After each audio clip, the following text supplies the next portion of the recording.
নমস্কার বন্ধুরা, চলে এলাম আবারও একটি নতুন ভিডিও নিয়ে। সকাল সকাল তোমাদের আজ আমি দেখাবো লঙ্কা গাছের পরিচর্যার একটি সুন্দর ভিডিও। এই যে লঙ্কা গাছটি দেখছো, প্রায় 6 মাস আগে লঙ্কার চারা তৈরি করে সেই চারাই আমি রঙের ড্রামে বড় করে তুলেছি। এই যে গাছটি দেখছো, গাছটির পাতার ফাঁকে ফাঁকে দেখো কত সুন্দর লঙ্কা হয়েছে। পুরো গাছ ভরে কিন্তু রয়েছে লঙ্কা।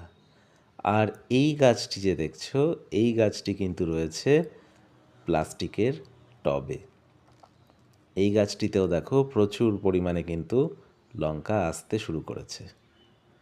এখন লঙ্কা গাছের পাতা কুঁকড়ে যাবার কিন্তু একটি প্রবণতা আমরা দেখতে পাই।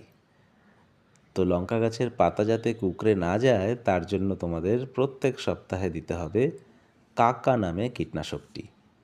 10 ফোঁটা 1 লিটার জলে গুলে সেই কীটনাশকটি তোমাদের গাছের পাতায় স্প্রে করতে হবে। তাহলেই কিন্তু দেখবে পাতা আর কুঁকড়ে যাচ্ছে না। আর তোমরা যদি আমার ভিডিও ফলো করে থাকো তাহলে কিন্তু অলরেডি জেনেই গেছো যে সবজির খোসা পচা জল কিন্তু আমি প্রত্যেকটি গাছেই প্রয়োগ করি। আর তাতেই দেখো কত সুন্দর রেজাল্ট পেয়েছি। প্রত্যেকটি গাছে রয়েছে ফুল এবং তার সাথে রয়েছে প্রচুর পরিমাণে ছোট্ট ছোট্ট লঙ্কা, যেগুলো কিছুদিনের মধ্যেই বড় হয়ে যাবে। তো এইভাবে লঙ্কা গাছ তোমরাও তোমাদের বাড়িতে খুব সহজেই করতে পারো। আর ভিডিওটি ভালো লাগলে অবশ্যই একটি লাইক করে উৎসাহ দিও।